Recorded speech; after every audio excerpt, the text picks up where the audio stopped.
It didn't come on the page for me. I got it, but it was definitely behind about 15 seconds or so. Let me see if I can share it. I'm just trying to share it, guys, to my page. It's still not coming up for me. Here, I'll go to your page. I can always um share from your page. There we go. Okay. Greetings, guys. I was just trying to share the podcast so everybody can see it. Because I know some people don't come to the page, the actual page to see it. So welcome to another episode of Theories and Thoughts Podcast with your hostess Anya, and Fancy. I felt like I just bit my lip. So how are you, hun? I'm okay. We've had so much rain here and this heat. It's just I don't know. I can't complain. You? I'm good. I'm good. You know, I actually was like, um, I started really trying to use my planner. Well, yesterday I did a lot of different things. I redid my boutique website. Um, and I did some stuff because my best friend's about to turn 40 in August. So I put together her little flyer and figured out where we was gonna go for her birthday. And I just did a lot of things yesterday that I felt accomplished. And I actually wrote what I needed to get done today in my planner. And I did. Mm-hmm. And I My did. planner didn't start until July, and so now it's July what the 6th, and I have not opened it. I bought it last month, but I need to open it and but I've been doing a lot of writing out stuff. My best friend actually had a birthday on Saturday, so I went out with her. I hadn't been out in a while, and I realized that I was in the bathroom, and one woman or girl helped another girl, and so the girl that was helped, she said, yes ma'am, and the woman was like, ma'am, I'm only 26, and the girl was like, I'm only 19. And I was like, Oh, oh my god, I don't need to be I don't need to be in here. I feel old as I don't know what. that's So what you did, girl. Look at my hair. It's not behaving right now. I went out for my best friend's husband. I'm about to say boyfriend, her husband's birthday party on Saturday. So that's what I did. And Sunday for the 4th, I actually I laid around the house. Then I went to work and then I laid back around the house. I was trying to decide if I was going to say anything about the 4th, but there were Black soldiers that fought in that war. So I said for them, I'll acknowledge it. And what I realize is every year, because time hopping, the memories on Facebook, it shows you what you've put before. And it said that clearly I post the same poem every year. I too am American. No, I am American. I'm the darker brother. I too mhm. am American. I am the darker brother by Langston Hughes. Because although it's so much going on, I am American.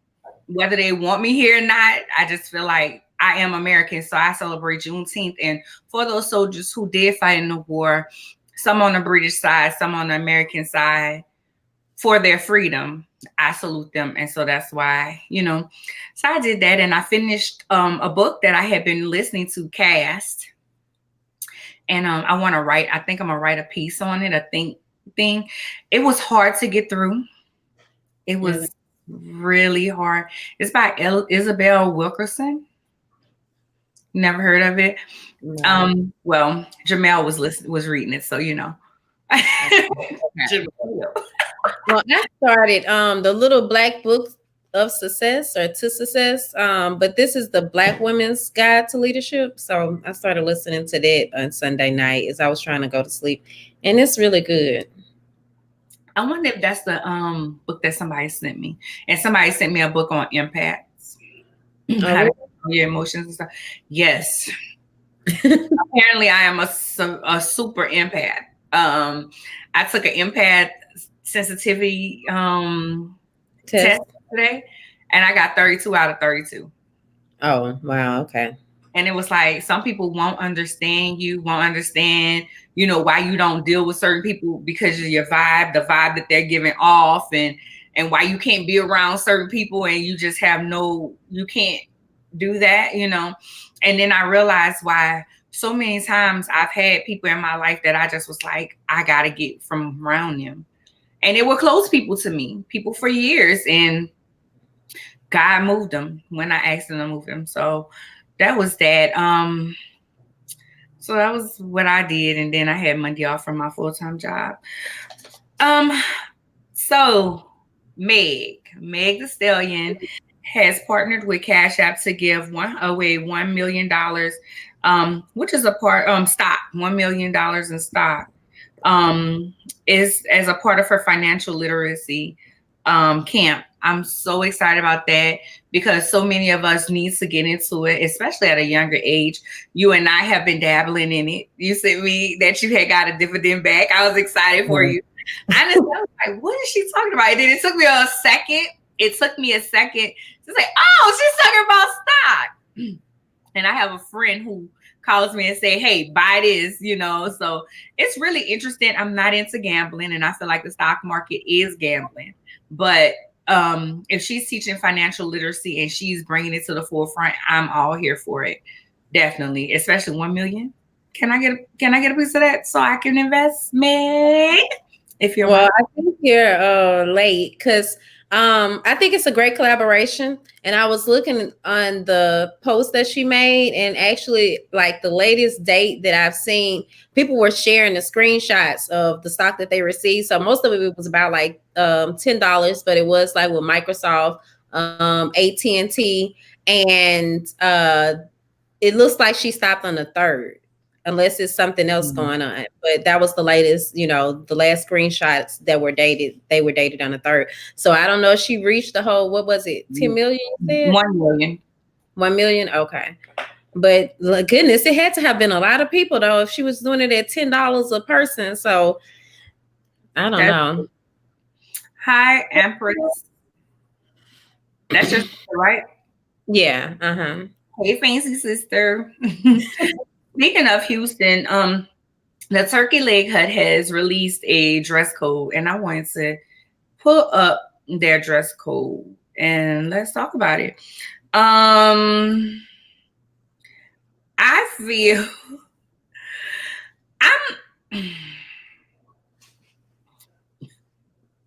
let me preface this by saying one of my friends, she was like, I am so tired of y'all being upset with people trying to get y'all to look better. She was like, I was always taught not to leave out the house, without looking presentable. And it's almost like when people are being corrected, especially Black people. So I'm talking to my people on a community thing. I'm not, putting out there because sometimes people will be like, oh, you try to reprimand somebody in public. No, I'm talking to my people. A lot of times, to me, and this is my opinion, this is not Fancy's. My opinion is every time somebody's trying to correct you, you got a problem. The people don't want you to have, I'm looking, I think the part it said baggy jeans, baggy clothes.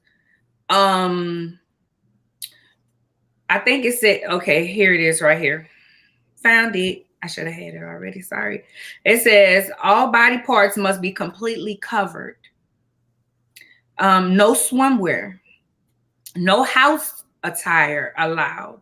So that's wave caps, bonnets, do-rags, bandanas, house shoes, shower caps allowed. No exposed undergarments. So that means they don't want to see your drawers, men. They don't want to see your bra straps and different things. No excessively revealing clothing. No obscene language or baggy clothing.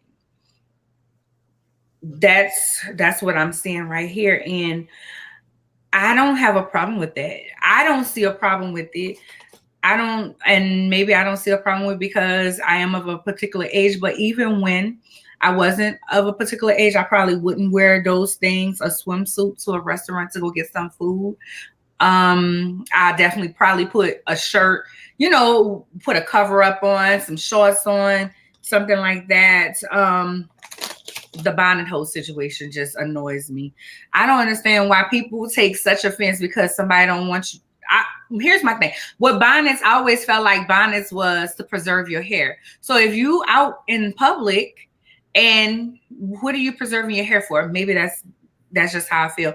I don't see nothing wrong with the dress code. Somebody was like, "You didn't make money on all these people.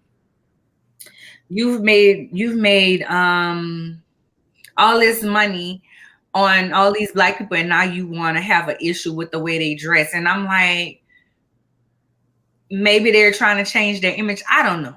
Your take? So I was just gonna say with the bonnets, I think that people are more so trying to preserve their hair for a certain. It's not about this. It's about the setting. You know, it's not for that occasion. I don't wear bonnets out in public, but I do understand like people want to preserve their hair, especially like the way as much as people spin on their hair now. But at the same time, again, I don't wear bonnets out in public, so I don't know. That's just to me, it's not something that I guess if I'm in, I guess it depends on the setting, and that might be when I'm actually noticing somebody having on a bonnet and kind of thinking to myself, oh, they didn't have to wear that. But it's just not something I care much about. That's just me. Now that's for the bonnets. As far as the turkey leg cut, initially I was like, with a name like turkey leg cut, what do you expect? I've never been there. I then read all the comments that people were saying, and I was more so shocked by the fact that it is a lot of people who earlier you mentioned someone saying something about like people telling people how to dress. I'm not gonna say they want to tell people how to dress, but I guess that they have opinions about how people dress. And I wasn't aware that it was so many people that thought that way, you know, like, oh, you shouldn't do this or you shouldn't do that. It's just, I guess I don't really go a lot of places. So, and I keep to myself more so. So I guess that's why a lot of these things are kind of new to me. And it's just like, okay, people have time to just sit and think about all of this with another person. But from a business standpoint, when I looked at all those comments that people made that were in agreement with turkey leg cut, that made me rethink things. Like, I don't know if they're trying to rebrand, but I would even say, like, if they're going to do all that, then they need to change their name or something as well. Like, maybe make it a little bit more classy. Because what I saw on a picture was like an actual hut, like a tent. Is that really how it's set up? Outside with no walls? I've never been. Saw, somebody in the comments, I think, posted a picture of it, and it was like a big tent, like how you might have at a car dealership or something. And then so they were saying that if they're gonna say that they should also put some, they should do something about like, well, you know what they said, they should expand the building. So they said that, so they do have a building, but I guess maybe the waiting area is in a tent or something. And then also they were saying that the lines were like wrapped around the corner, and so people were hot. That's the reason why they're wearing a lot of that, because they're waiting in these long lines.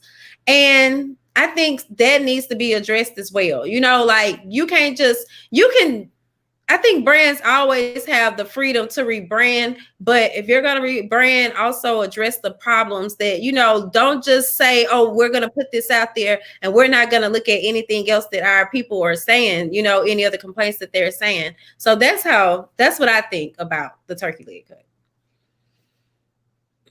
I mean, I get that. I feel like if you don't like their dress code, don't go.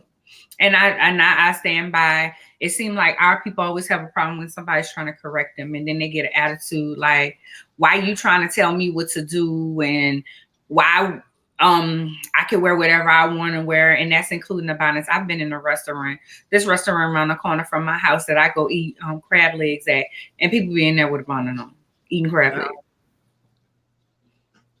I mean, I have had, you know, whenever I have my hair natural, I have a ring deal that I put on my head.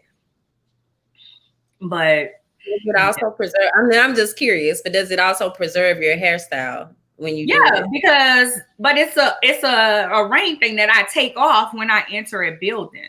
I've always, let me tell you something. My father used to work on the river. My father worked on the river, and when he came in the house, He took off them clothes, he took a shower, and he put on some clothes. It's always been, you look presentable, especially when you're walking out the house. Sometimes I might have on a house dress, but I'm not getting out the car. I'm probably just about to go, through a drive-through or something like that. I don't understand why Black people have such a problem with people trying to help or trying to be like, hey, that's just like the whole Monique thing when she was like, my babies, we got to stop wearing these bonnets and different things. I just feel like, whenever you keep seeing it, you do want to correct it. There's people at church that I go by and like the young ladies, and I be like, this too short, don't wear this no more. And I just whispered in their ear, this a little short or whatever. Because if we never get correction, we never know that we should be doing something a little bit different. And that's just how I feel. I err on the side of, I'm not sitting here worried about what you're doing, but you're a representation of me. And whenever they're looking at another Black woman, that's just like with the Sha'Carri situation. I know we're out of time because our guest is here, but that's just like with that, they was already talking mess about her, and now it's like you play into that stereotype. But we'll have to talk about that another time because our guest is here. Brianna said, the way I grew up, we don't even wear sweats outside the house, even if you're traveling. Travel cute. Hi, Mr. Curtis. It's so crazy because my old roommate, I had on sweats one day. He said, are you okay? I was like, yeah. I said, why did you say that? He said, because you have on sweats and I've never seen you with sweats on. And I was like, because I don't like sweats. I really don't like jeans. So I wear jeggings, but I still want to be presentable. I have a girlfriend. If we're going to a play or something, I'd be like, let's get cute. I'm always looking blah. I want to look cute. That's just like me coming on this thing with a headband all over my head. Like I'm trying to preserve my hair. What if I had came on here with my twists? Like they was looking. Last week I did come on with my twists, but they was a lot better than these twists was looking this time. These was looking like some twists. Last week it was a style.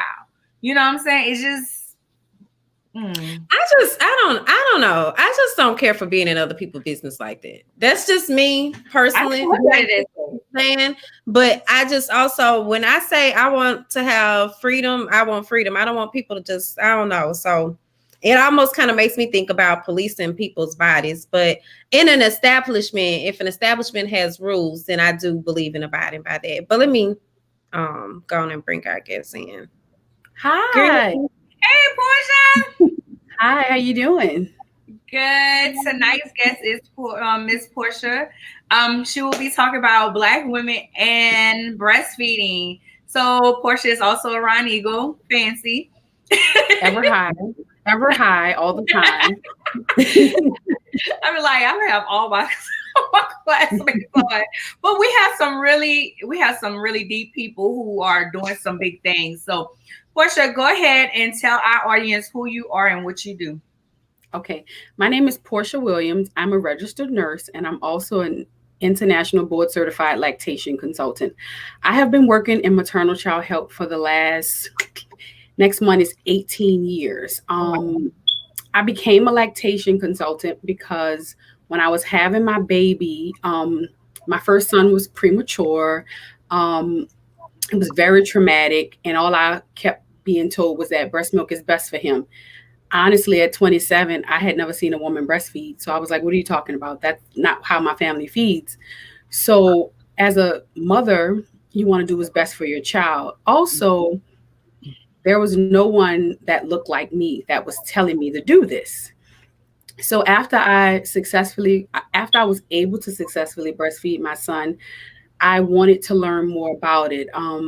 My family wasn't very supportive because they didn't breastfeed. So they didn't know how to help me. I started studying breastfeeding. I started learning from the nurses around me. And I realized, like, to date, there are, I want to say there's about 80,000 lactation consultants in the country, and only 1,800 of them are minorities. That's not even 10%.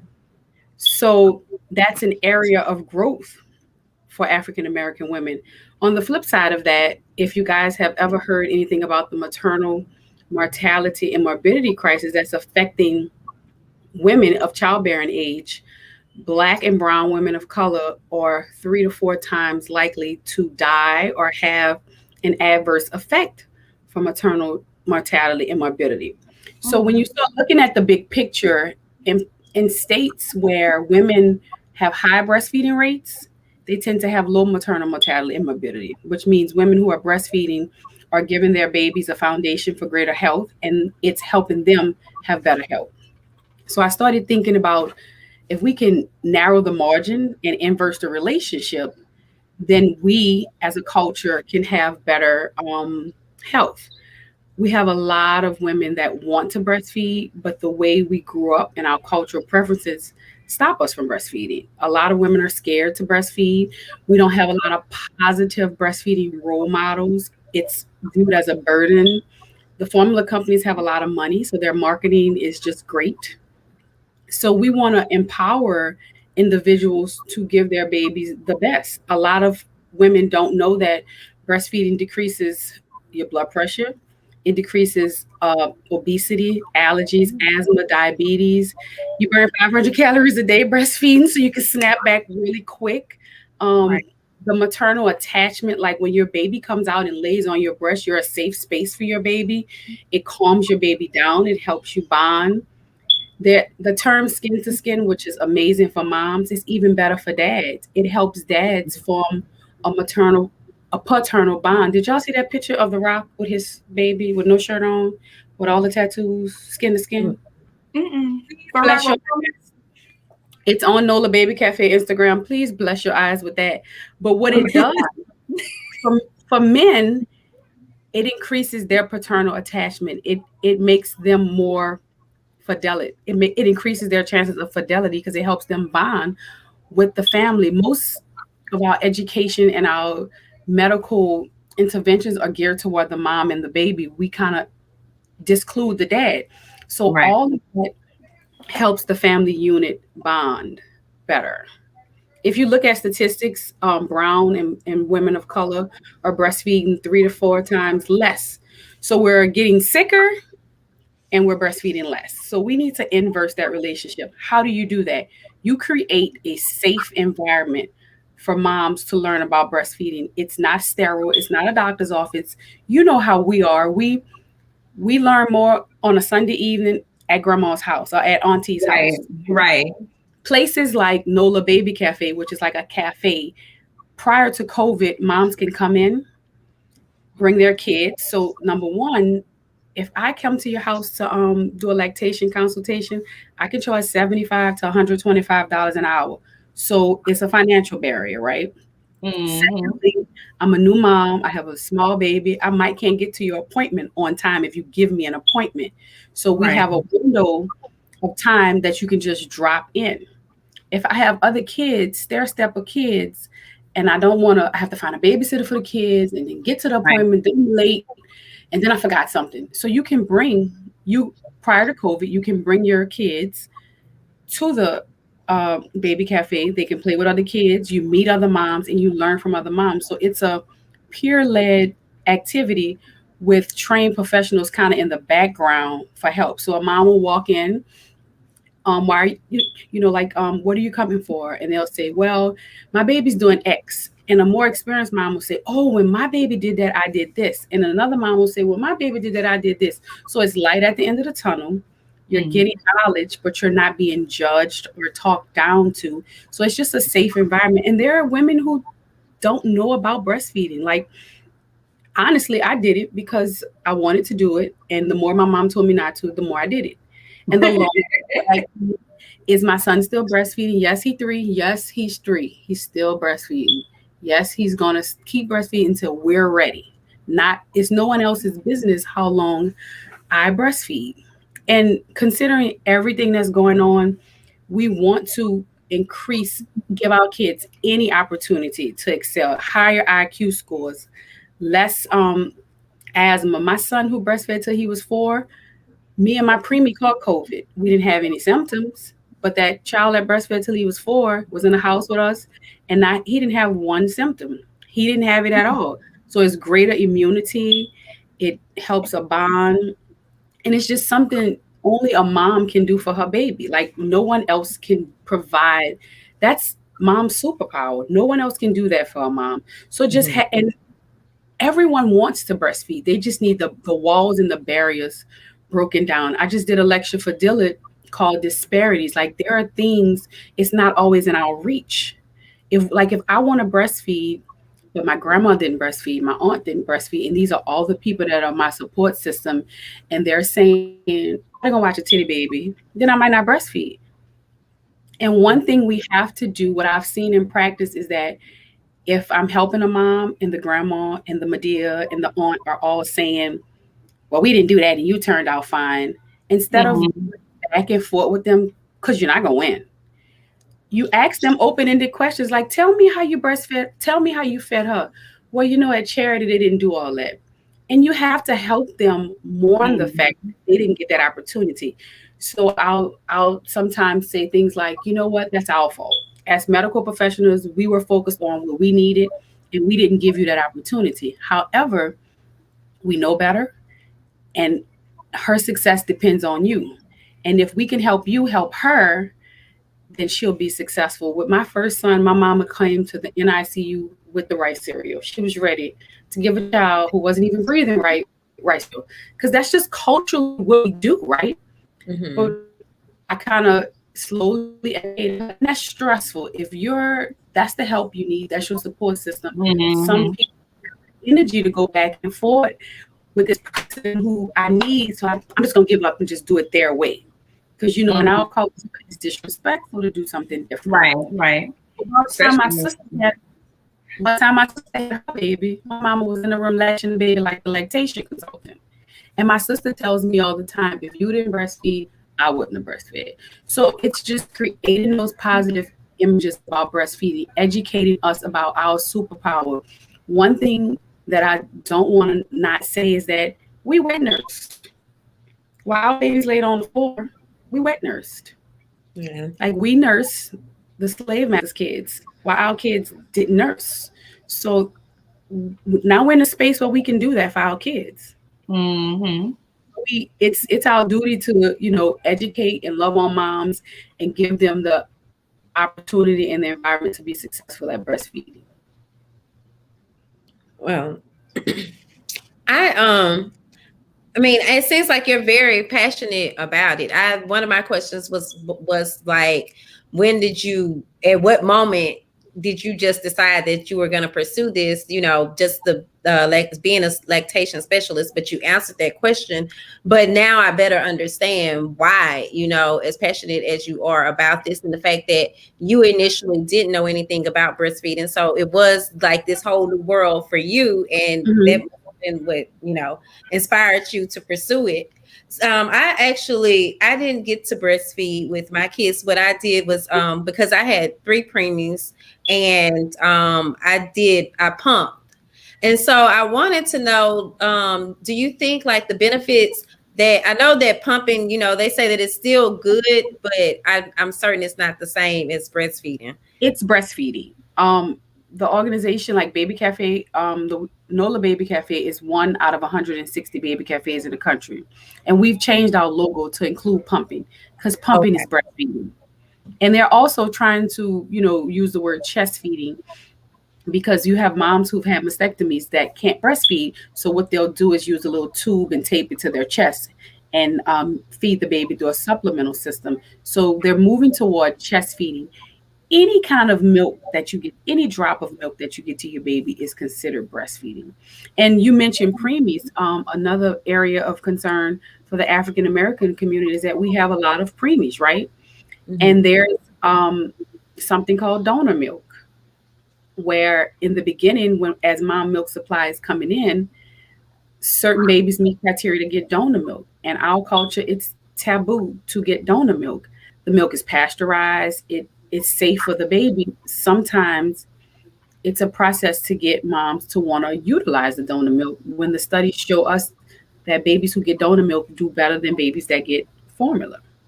Oh, wow. And that goes back to the notion of not trusting modern medicine, that they're going to put something in the milk that's going to harm the babies. But it's very beneficial for babies to have breast milk. And then there's also more than one way. You mentioned that you pumped and put it in a bottle. Mhm. That's an alternative way to get milk to a baby. You can feed a baby with a spoon. You can squeeze milk and let it drip into a baby's mouth. You can use a syringe. There's more than one way to get the milk to a baby. So when I'm talking to moms, you brought up Shakira earlier. I describe breastfeeding as a marathon and not a sprint. And there's going to be some hurdles day by day. And also, you have to be realistic. We know what the American Academy of Pediatrics says. We know what the pretty posters in La Leche League say, right? But what does breastfeeding look like to you? How can you and your family incorporate this into your lifestyle and be your version of successful? Once moms realize that they have options and choices, the wall is lifted and they're not backed in a corner. It can't be black and white. It has to be what it looks like for you. For me, I was in a space where I could breastfeed my kids all day because I worked only on the weekend. There are other moms who don't have that luxury. So you have to give moms a game plan and a B and a C and sometimes a D to make this work. Yeah, so you have to be able to adapt, but also, like you said, the support system is so important. It definitely is. It's a tap dance. Like you can't, it's not cookie cutter. Every person you speak to, you can't follow a script. You have to ask open-ended questions and listen and feel the family out and develop a plan for them. And that's what I've seen to be successful. And as far as families, you have to include the family. Like one of the things we have done a lot is if there's a dad, because there are some dads that view the breast as sexual and they don't want their partners to breastfeed, or they're not sure, they're going to feel left out. One of the things we've done, if we have a particular dad who's very pro breastfeeding, because we don't want to bring a man to a group and have a bunch of women nagging him, right? Get another dad who's breastfeeding supporter, and you say, hey, can you get him to come? And you let them kind of organically, well, it's not organic because we hooked it up, but in their mind, and they get to talk to each other, dad to dad. So that works as well. And we've had some mother-in-laws that had their version of how their grandbabies were going to be fed. We had to we've been the bad guy, like, I'm gonna get you together because this is really not your baby. I'm gonna give you some, they want to be useful. You could cook a meal, you can clean the bathroom, you can, do stuff to support the mom, but it's family centered. And if the family is not on board, even siblings, like you'll help a mom and the siblings running around.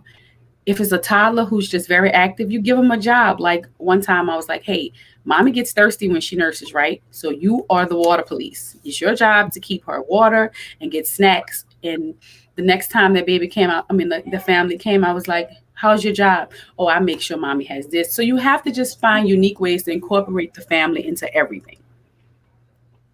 I don't remember really if my family was involved or not. I was a teen mom initially when I first started, and I just remember trying to decide. I think I started pumping not maybe late, but kind of it was like a gap in between because my son was in one city in the hospital and then I was in another city in hospital. But we got it done. But I remember just my mom, I guess, was supportive, but I think there was a little pushback. Not a lot, and not a lot from other relatives, but I know I kind of remember some comments being made about it, So I do understand, but at the time I just didn't realize how significant the support system was, all together throughout this process. And as you're talking about it, you're seeing like that's the main thing. You're not even just that the husband be supportive, but that those people around us that are constantly in our ears are going to be supportive of the situation, or either find some other type of method to get them on board. Basically, is what you're saying. Sounds like it. And it's beyond your family because you have to go back to work after 6 or 12 weeks, whatever you're afforded. Having conversations with your employer because there are laws that protect breastfeeding moms, getting a game plan and a schedule together to pump. And again, my schedule and your schedule may be different. So just having those conversations with moms of giving them game plans of how to express their milk when they're away from their babies. And like we live in a festival city, right? So moms want to be able to have a normal lifestyle. One of the things that we do is we have community baby showers, and we teach moms all this, of course, pre-COVID. I can't wait till we can get back to that. We teach moms how to have a breastfeeding lifestyle. We teach them how to carry babies on a parade route, how to pump their pump healthy start will have a pumping station in certain on certain parade routes. We talk to them about going out that date after maternity leave, and going out of town and doing things to have a normal life and breastfeeding.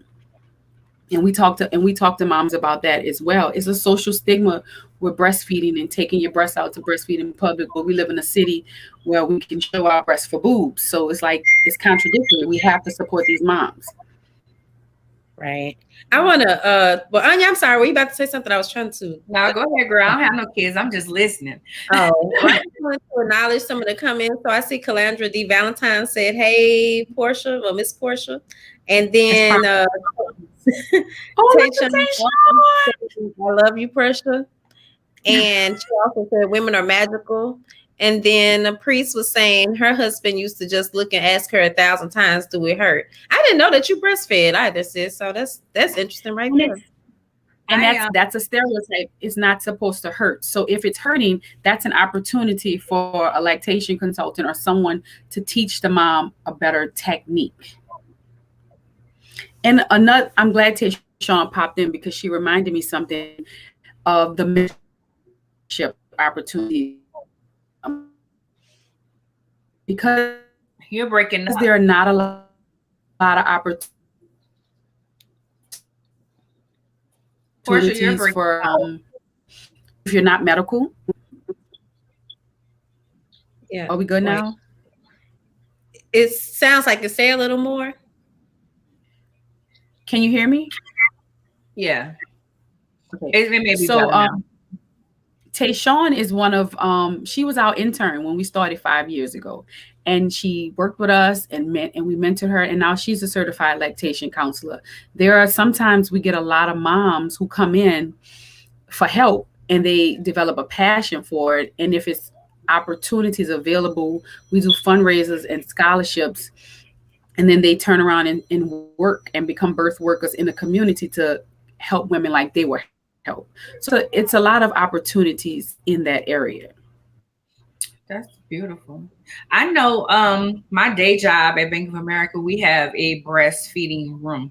They have it used to be like this small closet looking thing. Now they have a suite. Yeah. And they have where they can sit down. They have a rocking chair and all of these different things.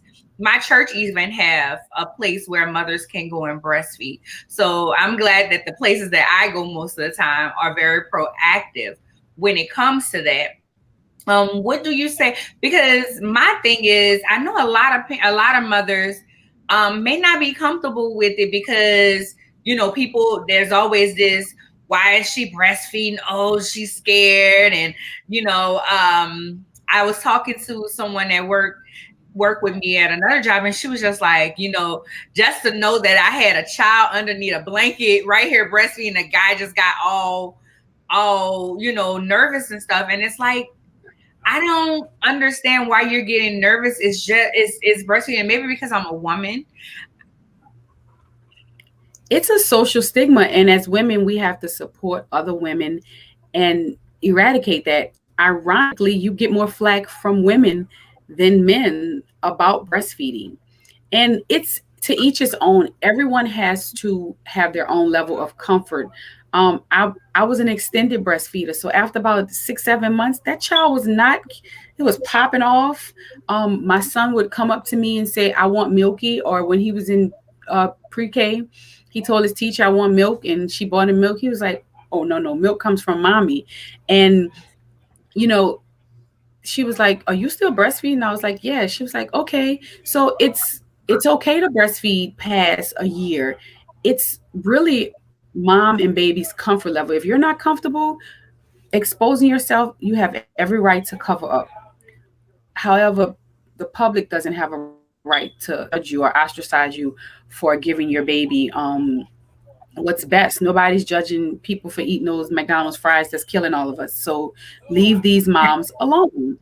They I, are so like you just to be able to help a mom give her baby. Like for me, everyone, like my dad had a stroke, my grandma had a stroke, my grandma on each side. So to be able to breastfeed and to be able to start my kids off with a foundation, I kind of take pride in that because it's a generational curse of unhealthy eating and poor health habits that we need to break. And breastfeeding is a way. And if you're not successful, that's fine. We shouldn't be judging you at all. However, we get a lot of moms that come in and be like, well, the first time I wasn't successful. And we talk about that. We break it down. We find things that caused you not to be successful. And we try to give you tools to be successful this time. Because a lot of things, if you grew up in a bottle household and a baby sleeping for 4 to 6 hours, and this breastfeeding baby is nursing every 2 hours, you think that's wrong because you're used to seeing a baby nurse for an extended period. I mean, sleep for an extended period of time, but that's not always best to be sleeping so long. You want to get up and increase your brain. Breastfeeding increases your brain activity. It increases your IQ scores. It decreases the amount of SIDS, sudden infant death. It decreases allergies, asthma, and diabetes. I mean, we can literally go all day. In other countries, except for United States, mothers who have HIV and AIDS are allowed to breastfeed their kids. We're the only country that does that. The only. The only. In Canada, they get 52 weeks maternity leave. Like, so Yeah. they don't have a lot of problems with breastfeeding because you're close to your 1 year. You've been home long enough to get everything in order. yeah. There's a lot of the vice president has made maternal mortality and morbidity one of her initiatives, and there's a lot of efforts and bills being passed right now to increase pay for doulas because the evidence shows us that having a support person at your birth decreases the chance. Having someone to advocate for you decreases your chance of having bad outcomes. Paternity leave for fathers who need to take off and be that help that mom needs. The Affordable Care Act increased breast pumps.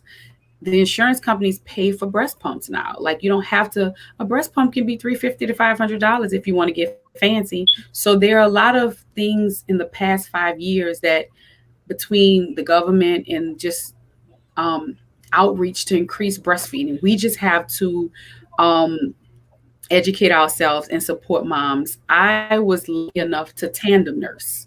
I had never known that existed.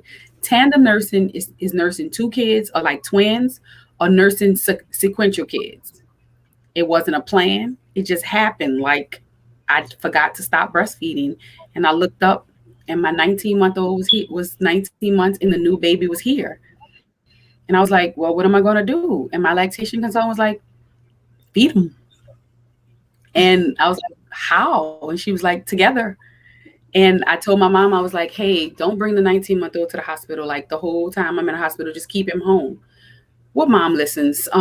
So she brought him to the hospital and I'm feeding the new baby. I'm just sitting there and he looked and he pulled the chair to the bed, got in the bed, unsnapped my gown and started breastfeeding. And I was just started crying. I was like, what in the world is going on? And they did that for like 7 months and nobody told me I was doing a good thing. Like, why are you doing that? Why? There was no positive reinforcement. Unbeknownst to me, tandem nursing decreases sibling rivalry.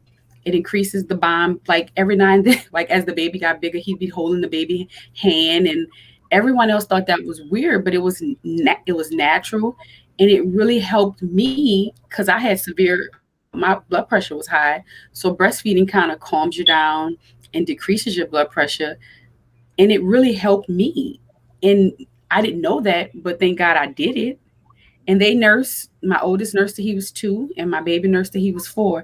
And I still get flack for it all the time. Girl. But they better breastfeed their kids. So that's all I know. Like they better not try to do anything else.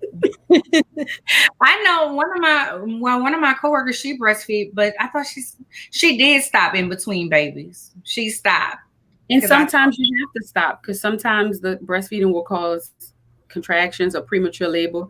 Luckily, my doctor was very supportive of my decision, and I worked at a hospital. She was like, I'm not going to tell you to stop, because if you get sick, you can just walk down the hall and like walk to a room. But if there would have been a problem, we would have had to discuss that. But it just happened, and I'm grateful it happened because I get to share and I get to encourage other moms to do it. Right. Brianna Nicole Brown says, does it affect postpartum depression? Breastfeeding, the hormones, the oxytocin, it creates the attachment, and it has been shown to decrease postpartum depression. However, there's a school of thought where if breastfeeding is stressful, it can cause postpartum depression, if that makes sense. Makes sense. If they're having trouble with latching on, if they're having unrealistic expectations, or they have heard a lot of misconceptions about breastfeeding and they're not making those marks, if they've been given misinformation and they're not hitting those benchmarks, then they feel like as a failure. As a mother, you don't ever want to not do something for your kid, right? So if you're not making that mark, you take that very, very hard. Moms go in the paint for their kids. We go to the doctor for our kids with a miss our appointments. So that is something that you have to be careful for when you're giving moms advice, because you don't want to appear judgmental. That's why those support groups, like following COVID, exposed the fact that when the world kind of shut down, it created an environment of virtual, right? So a lot of platforms had to go virtual. So it expanded the reach. Like there's NOLA Baby Cafe, there's like NOLA Breastfeeding Center. And although we're based in New Orleans, we were able to reach people outside of New Orleans because we were virtual. And and that's an area of growth for healthcare. Like telehealth has increased. So that opened up a window. And I don't think the virtual part will go away anytime soon. Yeah. Yeah. I do therapy virtual. Yeah. Therapy with my counselor. Go ahead. One of the things that as moms and as women, we have to know that it's okay not to be okay. Right. Like it's okay to need help. It's okay to ask for help. And that's why that cafe or that mother to mother environment is great, because like AA or a support group is a social stigma with that. Mm-hmm. But if there's a safe environment where you can just, because like we would have like coffee, iced coffee in the summer, hot coffee in the winter with snacks, and you just like sitting around socializing, and you tend to open up more because how many times have you gone to the doctor's office and when you get in a call, you're like, God, dog it, I forgot to ask A, B, C, D, and E. But when you're in a social setting, you're just like, we find that the moms are just vomiting key information that is needed. And you get to collaborate with the healthcare professionals to make sure that the team is working together for what mom needs. That's why partnerships with hospital are very important. Right. Yeah. Well, is there anything else that you would like to let us know before we wrap up, Portia? No, thank you for giving me the opportunity to share this information with moms. They can follow NOLA Baby Cafe on Instagram and Facebook, and follow us. You can send messages. We meet 3 times a week virtually, Monday evenings at 6:15 to 8:15. It's NOLA Baby Cafe Turo, which is sponsored by Turo Infirmary. It's a partnership with a hospital to provide care and navigation, breastfeeding support for their patients. On Tuesdays at 12 to 2, we have a partnership with We Play, which is a child development center that increases positive play and cognitive development. And Wednesdays, we are in the National Birth Equity Collaborative Office. If a mom needs help, they can send us a message. Sometimes we can set up appointments outside of the window of the virtual times. Okay. That's really awesome. Her information is scrolling at the bottom. It is spelled NOLABABYCAFE on IG and on Facebook. Girl, I went straight to your IG to find that picture and I ain't find it. I'm gonna find it though. But, I'll send it to you. And also, I look forward. We have some events coming up. We have a partnership with the W. Kellogg Foundation. It's called I Am New Orleans, and there's an event in August called A Breastfeeding Friendly City is a baby friendly city, and that celebrates World Black Breastfeeding Week. And in November, it's Prematurity Awareness Month. So it's just talking to moms about prematurity and breastfeeding and how breast milk is vital for preemies. So we would love to come back and talk to you guys about that. Sounds good. You sent me that information too, so send me the flyers. I'll get fancy. We'll work that whole thing out. See how it fits in the schedule and everything, and if not both, one of them, you come back. Thank y'all so much for y'all time. You're welcome. Thank you so much for your time. It's been a lot. Like all the questions that I had, you answered it without us even asking. So that was you were really thorough, and I appreciate that. So for any mother, even for me, Kalandra said, thank you for the great information. Even me, you know, if I decide over 40 to have a kid, you know, that was like great information, but I don't think that's in my future. So well, you never know. Bye, Portia. Thank y'all. Good night. Good night.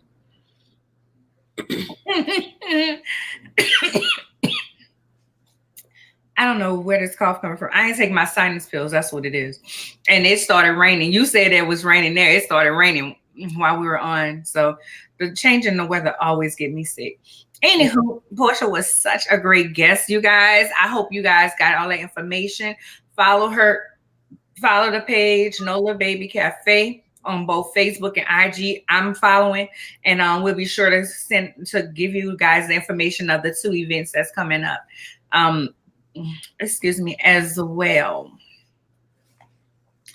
As for me, oh look, y'all, I got my cup. I'm back home, so I found my cup. I'm so excited about that. Anyway, as you know, you can find me on my LinkedIn, my Linktree, which has my LinkedIn, and it is Lady CEO, LADICEO. I am on Clubhouse. I pop in. I heard you ask a question this morning. Well, I saw you come in for a minute. I didn't, once I got to talking, I didn't look back down. So, but I did see you come in the room. Facebook is so intrusive. It tells you when people talking, what page they, what if I don't want nobody to know what page I'm in? How about that?